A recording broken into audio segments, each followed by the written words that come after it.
Família, a ideia de Deus.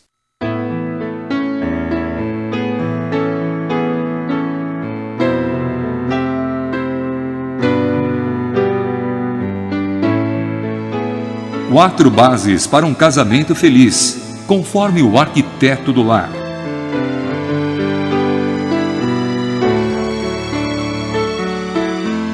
Com a palavra Jaime Kemp. Vamos abrir a palavra de Deus em Gênesis capítulo 2, e eu estou lendo versículos 21 a 23. Aqui nós encontramos a formação da mulher e a formação da primeira família. A família é a invenção, é a ideia de Deus, é a célula básica da sociedade, é a unidade básica da nação. Por isso é muito importante. Agora vamos ver o que o Espírito Santo tem nos a dizer em Gênesis 2, versículo 21, 22 e 23. Então o Senhor Deus fez cair pesado sono sobre o homem, e este adormeceu. Tomou uma das suas costelas e fechou o lugar com carne. E a costela que o Senhor Deus tomara ao homem, transformou-a numa mulher e lhe a trouxe. E disse o homem: esta afinal é osso dos meus ossos e carne da minha carne. Chamar-se-á varoa, porquanto do varão foi tomado. Aqui neste trecho nós podemos ver a ação de Deus. Deus viu a necessidade do Adão. Deus fez cair pesado sono sobre o homem. Deus tomou uma das suas costelas. Deus transformou a costela numa mulher e Deus a trouxe ao homem. Aqui podemos ver Deus tomando a iniciativa para suprir as necessidades daquele homem, Adão, no meio do jardim. Ele precisava uma companheira e Deus então providenciou. Agora eu gostaria que nós olhássemos cuidadosamente para ver algumas coisas aqui neste trecho maravilhoso de Gênesis 2. Primeiramente, Deus viu a necessidade do Adão. E eu quero dizer para os solteiros, as solteiras que estão ouvindo a minha voz, que também Deus está preocupado, Deus se preocupa em você. Deus sabe a sua necessidade. Nada passa despercebido do olho do seu Deus. Portanto, vivendo numa sociedade que pressiona você, moça, rapaz, para casar a qualquer jeito, é bom saber que seu Deus está cuidando de você, que a sua vida está na mão dele e que ele está vendo o seu desejo de ter um companheiro, uma companheira. Mas o interessante é que Adão dormiu enquanto Deus preparou. A Bíblia diz aqui que Deus fez cair pesado sono sobre o homem. Aqui nós temos a primeira menção na história de anestesia.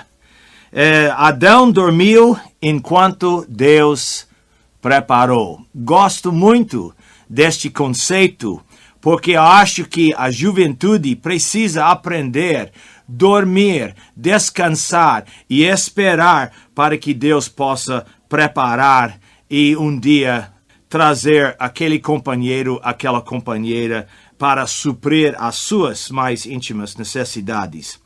Também é notável que Deus tomou uma das suas costelas. Eu sempre faço a pergunta, por que Deus não tirou alguma coisa da cabeça do homem? Quem sabe é porque Deus não queria que a mulher tomasse a liderança sobre a cabeça dele. Porque Deus não tirou alguma coisa do pé do homem. Quem sabe é porque Deus não queria que o homem pisasse na mulher. E a mulher brasileira é muito pisada, é muito injustiçada, é muito abusada. Portanto, nós podemos ver aqui que Deus tirou uma costela. Quem sabe ele queria dizer, Adão, quando eu devolver a sua costela, ela deve ficar ao seu lado, para que você possa protegê-la, para que você possa amá-la e cuidar dela. Este é o lugar da esposa, o lugar onde o homem pode proteger, amar e cuidar. E então Deus transformou a costela numa mulher, e a palavra de Deus nos diz, em versículo 22, depois de ter transformado a costela do homem numa mulher, a Bíblia diz, e lhe trouxe. Nessas pequenas palavras, nós temos provavelmente o casamento. Deus fez o primeiro casamento lá no Jardim do Éden. Deus colocou seu carimbo de aprovação sobre a vida deste primeiro casal. Agora, qual foi a reação do homem? Versículo 23, nós lemos, e disse o homem, esta afinal é osso dos meus ossos e carne da minha carne. Chamar-se-á varoa, porquanto do varão foi tomada. Esta expressão, esta afinal, ou finalmente, nós não sabemos quanto tempo Adão esperou lá no meio do jardim, cuidando das coisas que Deus havia criado. Deus havia dado uma tarefa para categorizar, para classificar todos os animais domésticos, todas as aves dos céus e todos os animais selváticos. E então imagina a tarefa que isso foi para Adão, e certamente quando ele estava fazendo este serviço, ele estava pensando, mas que coisa, tem 2 cachorros, tem 2 girafas, mas olha, eu estou aqui sozinho, Senhor, o Senhor esqueceu de mim? E é claro que Deus realmente estava esperando ainda mais uma criação e criar a sua companheira. Mas a expressão aqui, esta afinal, é uma expressão de euforia. Adão acordou da anestesia e lá estava uma linda gatinha, a dona Eva, a sua esposa. E então esta era uma expressão de alegria, de entusiasmo, de euforia. Na verdade, era uma expressão assim, oba, que coisa, Deus cumpriu a sua palavra, Deus fez uma companheira. E também aqui é uma expressão de intimidade, osso dos meus ossos, carne da minha carne. Esta é uma maneira hebraica de expressar e comunicar a ideia de intimidade. Casamento é ou deve ser o relacionamento mais íntimo da face da terra, humanamente falando. Infelizmente, nem sempre mas deve ser. Muito bem. Então, todo este trecho aqui é uma passagem que expressa o que Deus fez na vida do Adão, Deus tomando a iniciativa, Adão descansando, e quando então Deus trouxe a sua companheira, ele realmente foi eufórico na sua expressão. Na base disto, então, o Espírito Santo nos diz em versículo 24, por isso, na base de tudo que aconteceu de versículos 18 a 23, então, na base disto, agora Deus está estabelecendo pelo menos aqui 4 bases, 4 fundamentos, 4 pilares para um casamento feliz. Vamos ver primeiramente versículo 24, Gênesis 2, 24. Por isso deixa o homem pai e mãe e se une à sua mulher, tornando-se os dois uma só carne. A primeira base que encontramos aqui é a base deixar.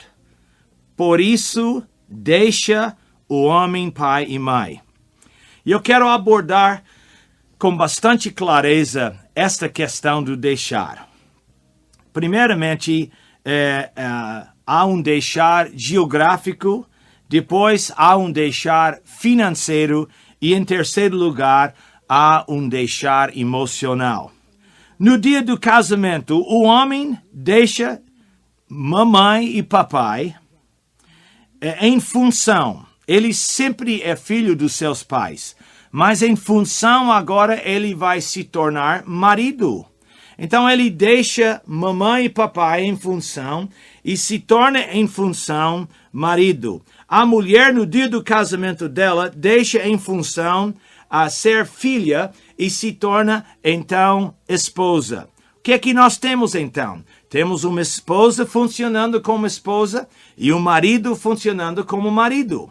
Agora, o que acontece quando o marido deixa de funcionar como marido e ainda funciona como filho, ou a mulher deixa de funcionar como esposa e continua funcionando como filha? Há, então, problema no casamento.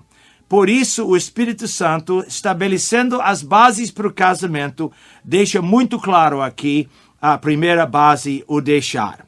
Primeiramente, o deixar geográfico ou físico. Isso quer dizer o quê? Quer dizer, não deve morar com a sogra. Sabe, a sogra é maravilhosa. Eu tenho uma sogra maravilhosa. O nome dela é Betty, Dona Betty. Nunca briguei com minha sogra. Em 36 anos de relacionamento com ela, nunca tivemos uma briga. Ela é maravilhosa. Afinal de contas, ela me deu uma coisa maravilhosa na minha esposa. Mas a melhor coisa de Dona Betty é que ela mora a 10.000 quilômetros de distância. É uma brincadeira, mas tem alguma verdade nisto. Realmente, quando nós saímos dos Estados Unidos para vir ao Brasil ser missionários, eu não percebi na hora a bênção que isso ia ser para mim e para minha esposa. Por quê? Não temos que lidar com os parentes. Isto é maravilhoso. E quando a gente vai para a casa da sogra, para a casa do sogro, nós somos que nem rei e rainha. Somos bem tratados. Agora imagina se eu morasse ao lado da minha sogra, provavelmente estaria brigando todo dia com ela. Mas é uma bênção que Deus dá para aqueles que seguem o Senhor. Agora,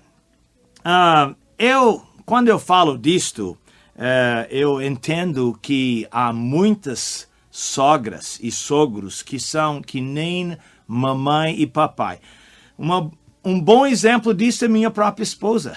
Ela é sogra e meus genros gostam demais dela. Na verdade, ela não é sogra, ela é mãe. E há mulheres que se tornam mães.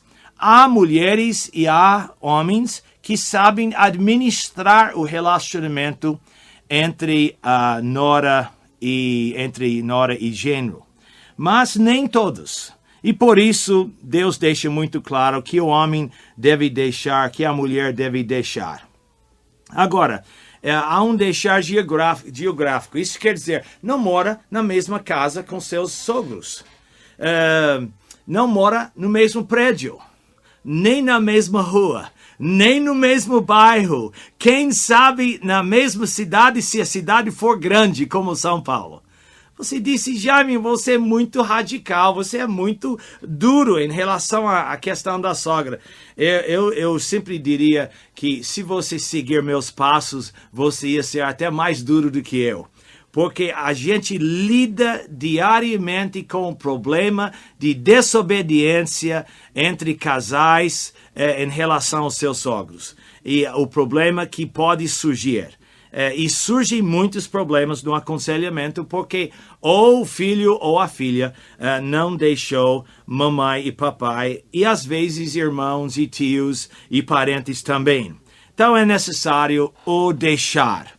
Não esquece que eu sempre falo. Você sabe por que Pedro negou Jesus 3 vezes? Você já sabe, hein? É porque Jesus curou a sua sogra. É claro, é uma brincadeira, mas nós podemos brincar um pouquinho, eu só espero que a sogra que está ouvindo a minha voz não vai ficar brava comigo, não. Sempre vem a pergunta, Jaime, por que não tem piadas contra o sogro? E esta é uma boa pergunta que eu gostaria que alguém me respondesse um dia. Muito bem, há um deixar geográfico, em segundo lugar, há um deixar financeiro.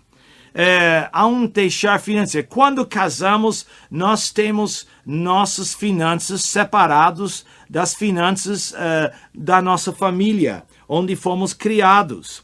Agora nós somos gente grande, nós vamos nos sustentar, não vamos depender mais no papai ou na mamãe. Não se enrola financeiramente com seu sogro. A palavra de Deus diz que o dinheiro separa os maiores amigos. Provavelmente a maioria de nós tem uma ilustração familiar de um parente que tomou dinheiro emprestado de um outro parente, tio, cunhado, pai, mãe, alguém da família, e não devolveu, não pagou como prometeu pagar, e isso criou uma barreira familiar. Até hoje, nós todos temos ilustrações disto. Então a palavra é muito clara, o dinheiro separa os maiores amigos e o dinheiro se torna uma arma na mão do diabo para separar famílias, para criar dissensões, brigas, desentendimentos e amargura e etc. Então, há um deixar financeiro. Deixe-me contar uma história para que você possa entender a dificuldade que eu enfrento no aconselhamento entre casais que não deixaram. Veio um casal para o meu consultório, casado 4 anos. O marido trabalhava no mesmo negócio com seu pai. Só que seu pai não administrava bem o dinheiro da firma. Então, ele sempre estava em necessidade. Também não administrava bem o dinheiro da sua própria casa, da sua própria vida. E ele constantemente vivia tomando dinheiro emprestado do filho. Enquanto isso estava acontecendo, a esposa trabalhava fora e o dinheiro dela estava sendo usado para pagar as contas da casa. Só que isso começou a criar um problema, porque a esposa confrontava seu marido sobre o dinheiro que seu sogro, que o pai deste marido, devia. Porque ele não pagava, ele prometia pagar um certo dia e não pagava. Já tinha muito dinheiro que ele havia tomado emprestado. Então, criou uma briga entre marido e esposa. E então, eles vieram para o meu consultório e nós sentamos e eu logo descobri qual era a raiz do problema. Eu confrontei o marido e ele confessou que realmente seu pai era muito irresponsável em relação ao dinheiro que ele recebia e que ele vivia emprestando dinheiro. E eu disse para ele que ele precisava parar, chamar seu pai, confrontar o pai e pedir para o pai pagar em prestações, dá 6 meses, dá 8 meses, dá 1 ano, mas que o pai precisava realmente ser responsável, porque senão ia criar um problema ainda mais no casamento. E de fato a esposa disse que se não resolver este problema, ela ia deixar seu marido. Então você imagina como Satanás trabalha por não deixar financeiramente. É muito importante não se enrolar com seus sogros financeiramente. Mas também há um deixar emocional. Vamos chamar a Carlos e a Maria para me ajudar a ilustrar este deixar. Carlos e Maria são casados 4, 5 meses. Carlos tem um bom emprego, Maria queria ser dona de casa, ela está em casa à tarde, aí ela pensa o que é que eu vou fazer para o meu marido, para o jantar, aí ela prepara um bom jantar para o seu marido, e ela pensa, sobremesa, o que é que vamos fazer? Eu vou fazer uma sobremesa, eu sei que ele vai gostar, porque ele sempre falava do pudim de leite da mamãe, então eu vou fazer um pudim de leite. Então ela tira seu livro de receitas, e segue fielmente a receita, não sabe de cor, como mamãe, ou como vovó, ou tia, e faz um pudim bonito. Põe na geladeira, Carlos chega em casa, toma o seu banho, os dois vão para a mesa e jantam. Aí chega na hora da benção, a hora da sobremesa. Maria vai com todo orgulho para a geladeira, tira aquele pudim que ela fez com tanto carinho, coloca em frente do maridão na mesa. E Carlos olha e disse: "Oh, queridinha, você fez um pudim de leite que nem minha mamãe."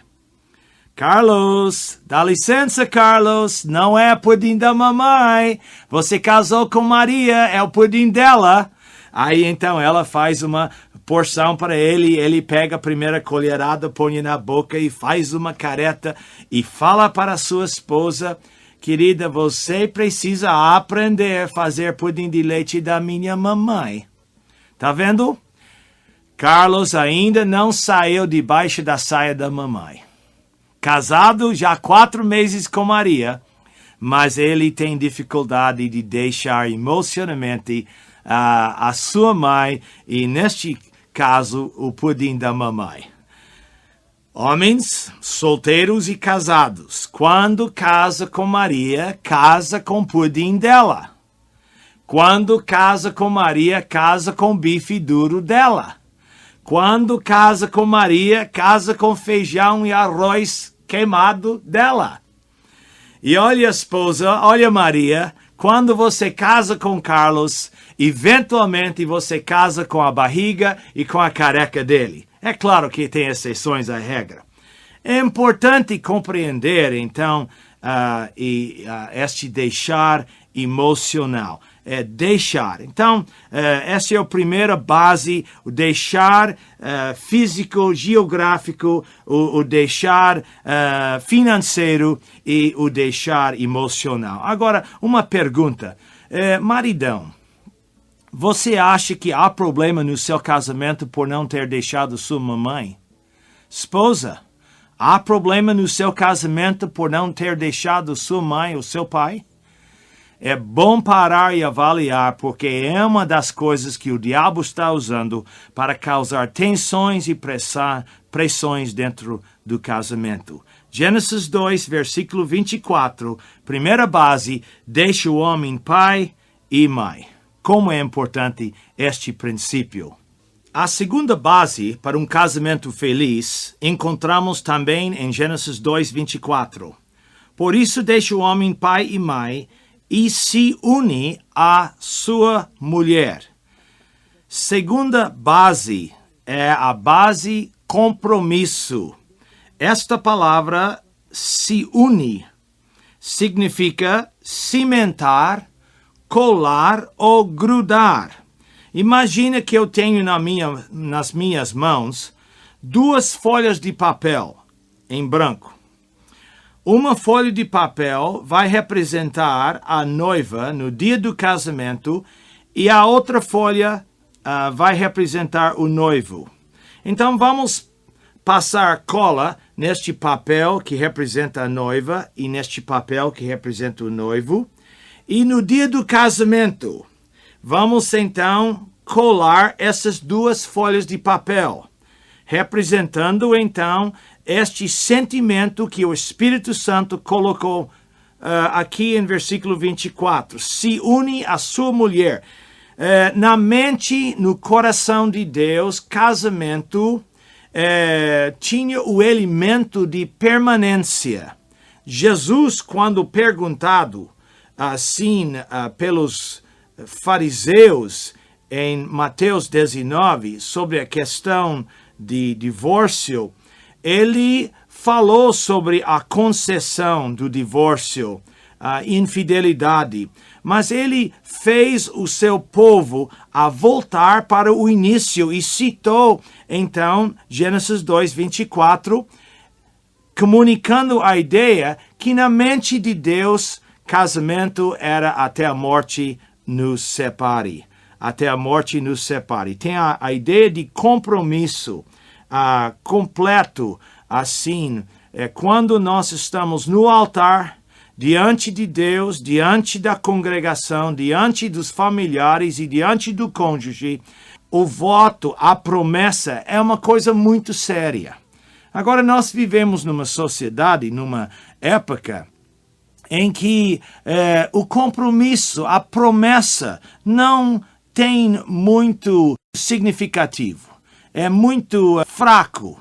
E então nós estamos realmente encontrando muita gente separando, desquitando e divorciando. Quando casei 36 anos atrás com minha mulher, eu falei com ela no dia do casamento: querida, ainda você tem a oportunidade de voltar para trás.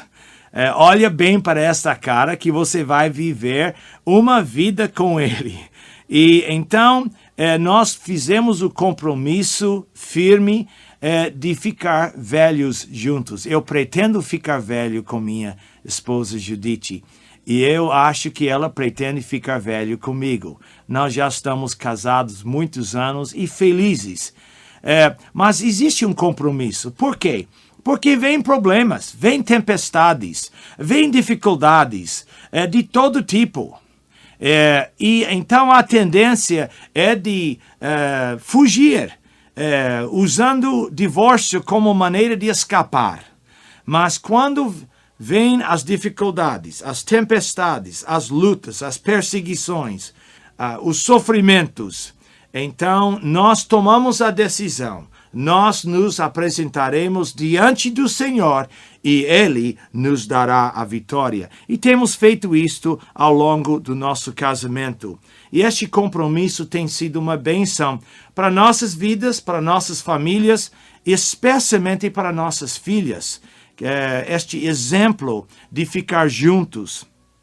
Alguns dias atrás veio um homem para meu consultório, fechou a porta, sentou em frente de mim e fez 3 perguntas. Primeira pergunta: Pastor Jaime, o senhor acha que Deus é um Deus de amor? Eu disse: é claro, a palavra de Deus é muito claro que Deus é um Deus de amor. O senhor acha que Deus é um Deus de compaixão? Creio que Deus também é um Deus de compaixão e a palavra confirma isto. O senhor acha que Deus é um Deus de misericórdia? Creio que Deus é um Deus de misericórdia. Então, Pastor Jaime, o senhor deve crer que Deus quer a minha felicidade. Aí eu disse para o homem: calma, eu não sei onde você quer chegar com este pensamento. Sim, Deus é um Deus de amor, Deus é um Deus de compaixão, Deus é um Deus de misericórdia, mas dependendo nas circunstâncias, não sei se Deus está interessado na sua felicidade ou não. O que é que você quer dizer com isso? Aí ele anunciou para mim que havia encontrado a sua felicidade. Eu falei: encontrado a sua felicidade? Mas você é um homem casado, 20 anos, você tem 3 filhos adolescentes. Como encontrar sua felicidade? Disse: Jaime, anos e anos e anos eu não sou feliz com minha mulher. Eu tenho aguentado um casamento sem ser realizado, sem ser feliz. Mas no meu serviço eu encontrei uma gata, encontrei uma mulher que me valoriza e que me faz feliz. E eu disse para aquele homem: Deus não está interessado na sua felicidade, pelo menos no caminho que você está tomando. E eu perguntei: e seus filhos adolescentes, o que é que eles vão fazer? Meus filhos podem se virar, disse ele para mim. E eu disse: o senhor é um egoísta. O Senhor foi impactado pela sociedade, pelo humanismo. O humanismo diz que Deus não é o centro do seu mundo, do seu universo, que ele foi colocado de lado e agora o homem é o centro do seu universo. Então, o que é importante é o que ele pensa, a sua realização, a sua satisfação. Então, o que você fez é você tirou Deus do trono da sua vida e colocou si mesmo no trono, e agora o que é importante não é a lei de Deus, Deus, não é nem a sua esposa, nem seus filhos adolescentes. O que é importante é a sua felicidade. E meu Senhor, eu disse para ele, Deus não está interessado na sua felicidade. E o pior é que você vai casar com essa mulher e você não vai encontrar felicidade. Daqui a alguns anos, quem sabe você aparece no meu consultório dizendo, Jaime, encontrei uma outra felicidade. Por quê? Porque a segunda mulher também não fez você feliz. Triste isto, mas acontece toda hora. Por isso o Espírito Santo disse que é importante o se unir, isto é, o compromisso, o cimentar, o colar, o grudar. E creio que é absolutamente necessário para felicidade conjugal. Meus pais, eu sou fruto do terceiro casamento da minha mãe. Ela casou 4 vezes. Então, mamãe tinha filhos do primeiro casamento, do segundo casamento, e ela teve 4 filhos do terceiro casamento. Eu sou um deles. E meus pais também separaram e divorciaram. Isto impactou muito a minha vida, impactou muito a vida das minhas irmãs. 2 delas, na verdade, 3 delas divorciaram. 2 divorciaram durante o período em que meus pais estavam separados e, enfim, divorciados. A influência na vida dos filhos por causa dos pais, infidelidade na parte dos pais, incapacidade dos pais a se relacionarem, tudo isto é impactante na vida dos filhos. Então é importante este compromisso. E mais uma coisa, não é possível você se comprometer se você não deixou. Por isso o Espírito Santo colocou em primeiro lugar. A primeira base é deixar mamãe e papai para então poder se unir e cimentar ao seu cônjuge, à sua esposa, ao seu marido. Muito importante este compromisso, especialmente numa sociedade totalmente descomprometida. Seja descomprometido na igreja, no emprego, na escola, no governo, na polícia, todos os setores da sociedade existe uma infidelidade, existe um descomprometimento. E isso também tem impactado os nossos relacionamentos conjugais, infelizmente. Então, precisamos pregar muito sobre a importância do se unir, do compromisso. Em terceiro lugar, a terceira base para um casamento feliz, nós ainda encontramos em versículo 24. Por isso, deixa o homem pai e mãe e se une à sua mulher. E agora, base número 3, tornando-se os dois uma só carne. O que quer dizer isto? Tornando-se os dois uma só carne. É uma expressão física, é uma expressão sexual. Depois de deixar mamãe e papai, depois de se unir nos laços, santos laços de matrimônio, então o casal tem o direito e o privilégio de desenvolver uma relação sexual. Os dois se tornam uma só carne. É uma expressão física. Agora, não é somente uma expressão física, é também uma expressão emocional, intelectual, espiritual. Mas uma das coisas que temos que entender em relação às diferenças entre homem e mulher na relação sexual é que o homem encara a relação sexual da maneira, do ponto de vista físico, enquanto a mulher encara sexo do ponto de vista emocional e mental. É muito importante lembrar disto, porque Deus nos criou diferente e então nós temos que entender que há diferenças. Então, nesta expressão, uma só carne, para a mulher é emocional. É claro que é físico também, mas predominantemente emocional. Para o homem é predominantemente físico. Geralmente eu conto uma história que publiquei em um dos meus livros, A Arte de Permanecer Casado. Eu contei a história, ou a ilustração, chamo isto sexo na cozinha. Eu sei que os homens já estão pensando, sexo na cozinha, pastor Jaime? Mas o que quer dizer isto? Então, calma, antes de você pensar muito, vou explicar. Carlos está saindo para seu emprego de manhã, ele tem que pegar seu ônibus, está com pressa. A Maria está com mãos na pia lavando o louço do café. Carlos passa na cozinha para despedir da sua esposa. Ele dá um abraço nela, um beijo, e ele fala essas palavras queridas no seu ouvido. Querida, não vejo a hora de chegar em casa hoje à noite. Oba! Sexo já começou.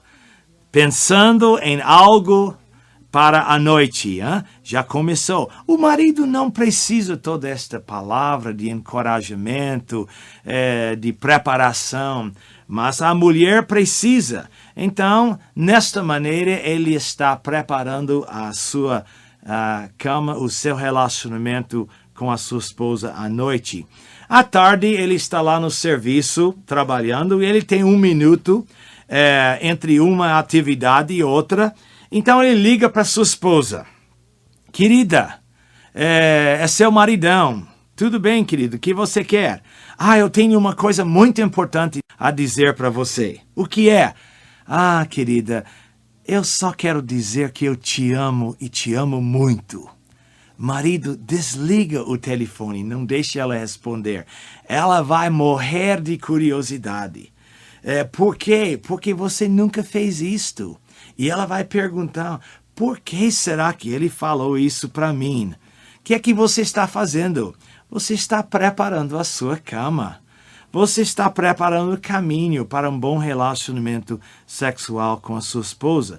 Porque para ela, esta expressão, uma só carne, é uma expressão emocional e mental. E então você teve, vamos dizer, sexo no telefone sem ser 900, hein? Muito bem. Então, à noite você chega às 6h30, 7 horas em casa, e você chega com o que na sua mão? Você chega com uma rosa na mão. Não todo dia, claro, ela vai ficar mal acostumada. Mas, de vez em quando, você vai chegar em casa com aquela rosa e você vai apresentar a rosa e dizer, querida, você é a rosa da minha vida. Ou falar alguma coisa romântica para ela. Então, o que é que você fez? Você começou de manhã, à tarde você ligou para ela e à noite você chega em casa com uma rosa na mão. Você está preparando a sua esposa. É necessário esta preparação. Eu sempre falo que a mulher é um fogão a lenha. O homem é fogão a gás. Você liga a gás, põe fósforo, bum, estoura na hora. É o homem na sua reação sexual. Mas a mulher é fogão a lenha. Precisa encorajar o fogo. Precisa ter paciência. O fogo vai esquentar, mas vai com calma. É necessário, então, uma compreensão, uma paciência na parte do marido para poder realmente preparar a sua esposa. Uma outra maneira de entender este conceito da diferença entre uma mulher e a sua resposta sexual e o homem seria uma outra história que também publiquei em um dos meus livros, Dar-te-ei o Meu Amor. Eu conto essa história em um capítulo. A relação sexual é como duas pessoas escalando a montanha. Então, vamos dizer, a relação sexual está em 3 partes diferentes. A primeira parte é a subida. Isto seria, então, a preparação. Seria o jogo do amor. Seria carícias. Seria palavras românticas. Preparação é subida para o pico. Segunda etapa seria o pico da montanha, ou que geralmente chamamos o orgasmo ou clímax. É a relação sexual em si. E a terceira parte seria a descida. Isto é o relaxamento, esfriamento, momento importante na vida do casal. Muito bem. Então, pensando na subida, no pico e na descida, o casal decide escalar a montanha. É uma coisa espontânea, é uma coisa natural, vem através de um bom jantar, através de um carinho, uma expressão carinhosa, um presente, alguma coisa que nós falamos, algum desejo que nós temos. Então, Carlos e Maria vão subir a montanha. Muito bem. A tendência do Carlos é subir 1000 por hora. É chegar lá, porque o interessante é o evento em cima. Mas a Maria quer demorar na subida. E muitas vezes o marido chega lá no pico sem a sua esposa. Ou às vezes ela está fisicamente com ele, mas emocionalmente ainda está no vale. Então, marido, se você encontra si mesmo lá em cima, sem a sua mulher, você volta, pega a mão da sua gatinha e vão subindo devagar. Agora, na subida, ela vai querer parar, sentar, descansar um pouquinho, olhar a paisagem. É muito bonito ver um esquilinho brincando, um coelhinho. Querido, pega aquela rosa para mim, aquela florzinha. E, esposa, você entende que seu marido não está preocupado no momento em pegar flor alguma. Mas o marido, você precisa pegar a flor para ela. E vão subindo juntos, chegando no pico. Eu acredito que muitos homens não sabem levar emocionalmente a sua esposa até o pico. Alguns homens estão aprendendo e alguns já aprenderam. Então, os dois chegam no pico. Lá é muito, muito bonito. Dá para ver vales e rios, e cores e flores, passear juntos no pico, como Deus planejou para este relacionamento. É coisa bonita. O pico é o orgasmo, é a relação em si. E a descida, então, é o momento de relaxar. Agora, a tendência do homem, de novo, é de afastar da sua mulher, virar as costas, dorme, ronca que nem um urso, e ela deita na cama e pensa, será que casamento é somente isto? Sabe por que ela faz esta pergunta, marido? Porque lá no pico ela estava começando a sentir prazer. Quando você já teve seu prazer e terminou e você foi insensível, porque a sua esposa também tinha capacidade de experimentar o mesmo prazer ou até mais prazer do que você mesmo. Mas você não esperou e você desceu rapidamente correndo da montanha e deixou a sua esposa frustrada. E muitas vezes, então, nós encaramos isso como frieza da mulher. Mas o que acontece é que acontece porque a mulher deixa de gostar, deixa de ter prazer na relação e então ela desinteressa muitas vezes. Eu sempre conto a história do homem que chegou no intervalo em um dos meus estudos no seminário e ele estava reclamando da sua mulher e a relação sexual, que nunca houve interesse na parte dela. Ele disse que outro dia ele estava quase chegando no pico com a sua mulher. E ela olhou para o teto do quarto e disse, querido, este teto precisa de uma pintura nova. Bem, você imagina o sentimento de um marido que ouve isso da sua esposa. Agora, o que levaria uma esposa a fazer um comentário assim nesta hora? Esta é a pergunta que o marido precisa fazer. Ela está desinteressada, para ela é uma obrigação, para ela é uma coisa mecânica, não tem muito carinho, não tem muito amor naquilo. Temos que lembrar que relação sexual para ela é emocional, ela precisa ser preparada e muitas vezes o homem não entende e também a esposa não entende os sentimentos do homem. É necessário, quando casar, um curso pré-nupcial em que nós abordamos com muita clareza as diferenças entre o homem e mulher e a sua resposta sexual. Então, esta unidade, que é a terceira base, esta experiência uma só carne, é muito importante. Ela é física, ela é emocional, porque a mulher encara a relação como emocional, o homem encara como física. Há dois tipos de amor romântico, o emocional e o físico. Tanto o marido quanto a esposa precisam de ambos. No entanto, as prioridades de um são diferentes das do outro. A esposa precisa ser amada emocionalmente. É isso que eu estou falando, marido, quando eu falo da ilustração do fato que sexo começa na cozinha. A esposa precisa ser amada emocionalmente, para que possa amar fisicamente, enquanto que o marido precisa ser amado fisicamente, para amar emocionalmente. Aqui uma coisa para a esposa. Esposa, você já encarou si mesma como amante do seu marido? Porque se ele tem uma amante em casa, ele não precisa encontrar uma amante e levá-la para um motel. Você é amante do seu marido. Marido, você é amante da sua esposa. É importante compreender isto. Agora, é necessário também uma comunicação aberta sobre o comportamento e atitude na relação sexual. Comunicação é uma chave para um relacionamento bonito.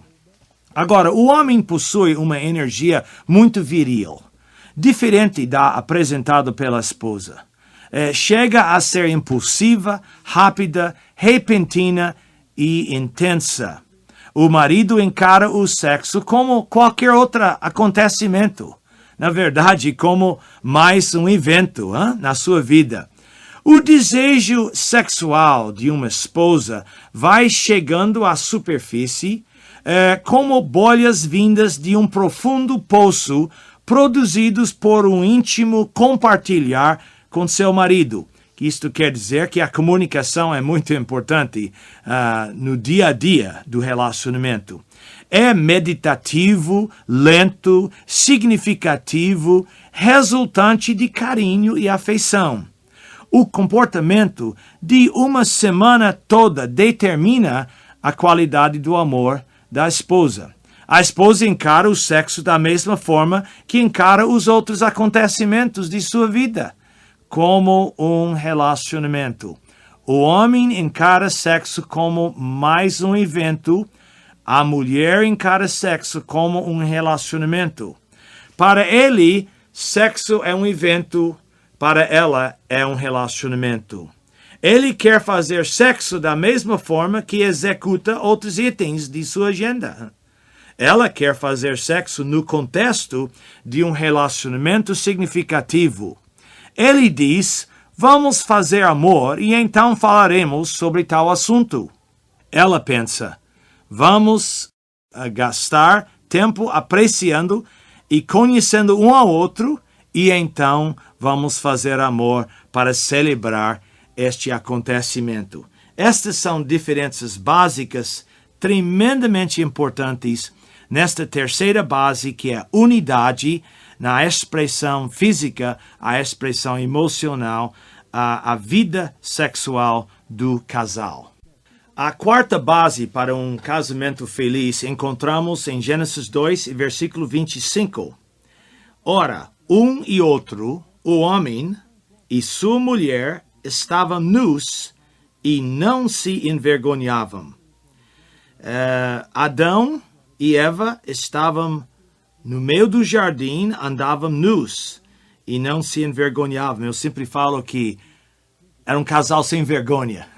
Mas era um casal sem nenhuma vergonha da sua nudez. E eu quero falar justamente sobre nudez. Na verdade, a palavra que nós usamos é a palavra intimidade. A importância de um relacionamento íntimo entre o casal. Eu havia mencionado no início deste estudo que a palavra de Deus diz, esta, afinal, é osso dos meus ossos e carne da minha carne. E falei que esta é uma expressão hebraica que comunica a ideia de intimidade conjugal. Casamento é o relacionamento mais íntimo na face da terra, humanamente falando. E agora quero falar desta intimidade. Eu gostaria de abordar 4 áreas. A área física, emocional, intelectual e espiritual. Começando com a área física. É claro que eles estavam nus fisicamente. É normal, é natural um casal que se comprometeu nos laços de casamento, no seu quarto, ficar nus. Isto é a coisa mais normal dentro do casamento.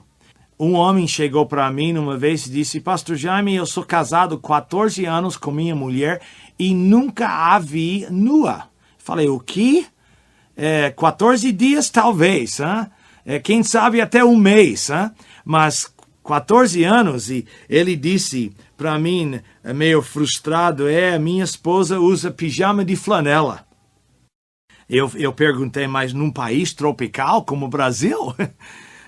Era frustrante para ele. Por quê? Porque o homem excitado é preparado sexualmente através do olhar. Jesus mesmo confirmou este conceito quando falou em Mateus 5:28, qualquer que olhar para uma mulher.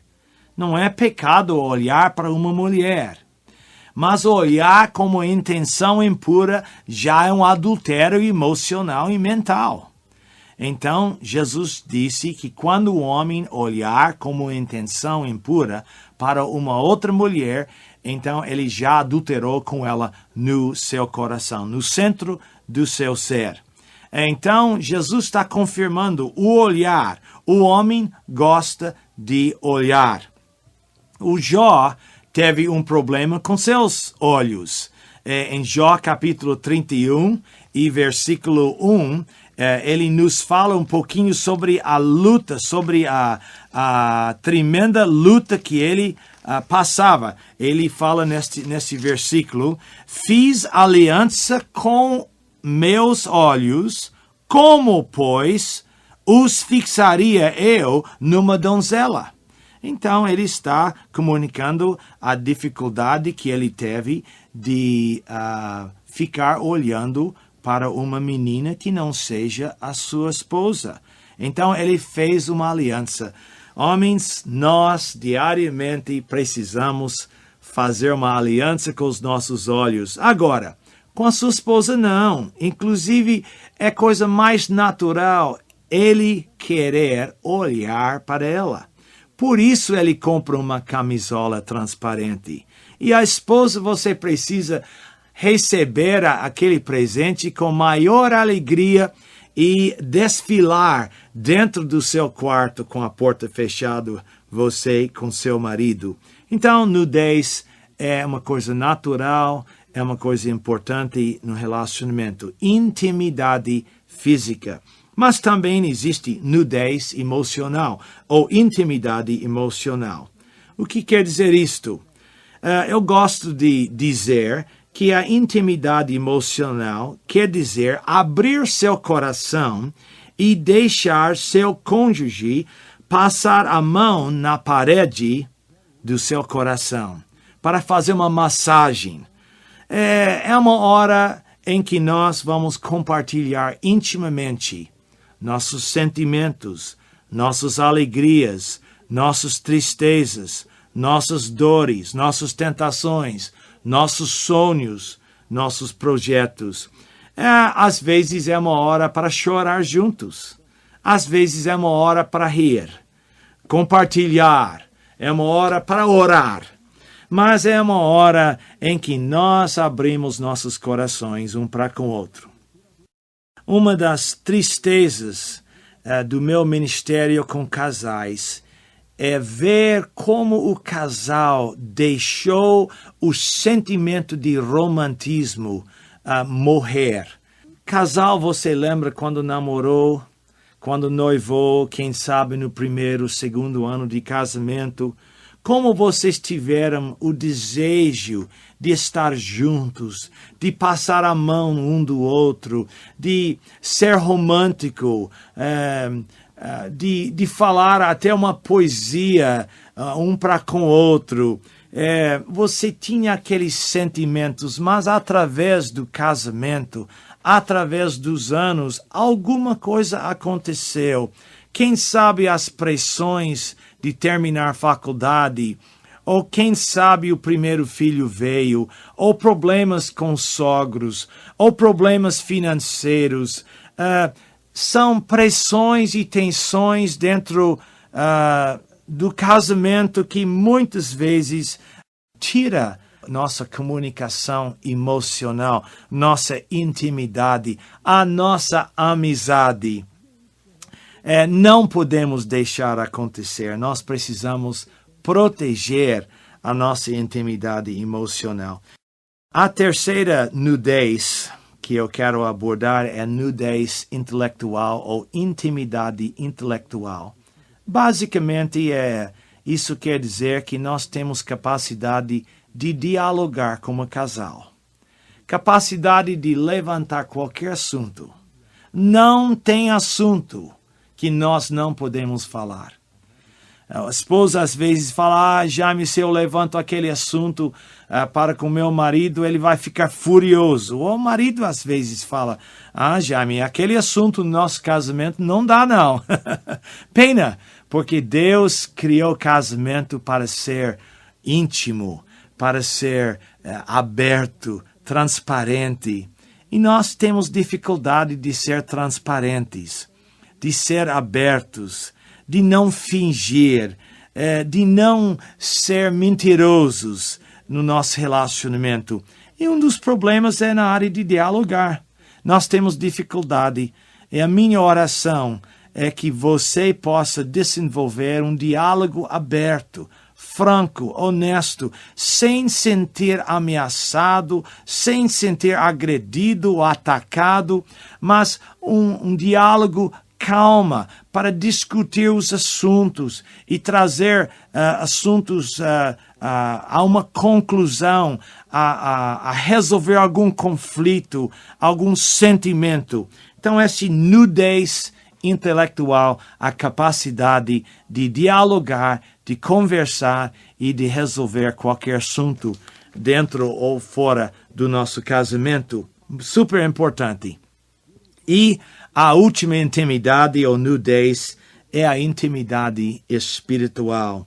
O que quer dizer isto? É a capacidade de orar juntos.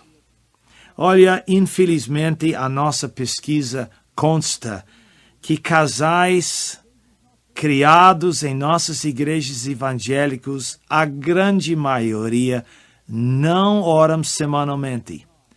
Casais podem orar à mesa agradecendo a Deus pela comida, isto também é importante, mas eu estou falando de derramar, estou falando em derramar o seu coração diante do Senhor, diante do seu cônjuge. Uma oração íntima em que você expressa os seus sentimentos, os seus desapontamentos, as suas tristezas, as suas alegrias, que você expressa louvor e gratidão ao seu Senhor, mas que isso seja feito junto com seu cônjuge. Agora, quando fizemos a pesquisa e fizemos a pergunta e descobrimos que somente 8% dos casais criados em nossas igrejas, crentes em Jesus, somente 8% oram uma vez por semana, além da oração na mesa, descobrimos algumas razões. E uma das razões principais é o medo de ser rejeitado. É o medo de abrir meu coração para meu cônjuge diante do Senhor e ela ou ele não me aceitar como eu sou. E por causa deste medo de ser transparente, de confessar uma fraqueza, uma tentação, então o casal deixa de ser transparente, deixa de ser íntimos espiritualmente falando. E eu quero desafiá-los, terminando esta minha palestra, de aprender, desenvolver intimidade espiritual com seu Deus. Eu quero sugerir um livro chamado Devocionais para Casais, de Dennis Rainey. É um dos melhores devocionais que tem. Que o marido leia um pequeno trecho, o trecho da palavra de Deus, um comentáriozinho, uma oração, diariamente. Isto pode levar 5, 10, 15 minutos, mas que haja uma intimidade espiritual entre você e casal. Sabe, eu nunca tive um casal com sérios problemas conjugais no meu consultório que tem uma vida de oração. Isto é, não somente individualmente, mas um casal que oram juntos. É claro que é importante oração dentro da família, com os filhos, orando com o filho antes de deitar, orando com a família num culto doméstico, ao redor da mesa, ou na sala, ou em algum lugar da casa. Isto é importante, mas eu estou me referindo aqui a uma intimidade espiritual, isto é, a capacidade de abrir a palavra de Deus, abrir seu coração na oração e ser nus espiritualmente. Então, a importância da intimidade, uma das bases para um casamento feliz. Agora, marido, esposa, eu não sei como vai seu casamento, mas eu tenho uma impressão pela experiência que muitos casais perderam a sua intimidade. O televisor tomou o lugar. O internet tomou o lugar da intimidade. O telefone tomou o lugar de intimidade.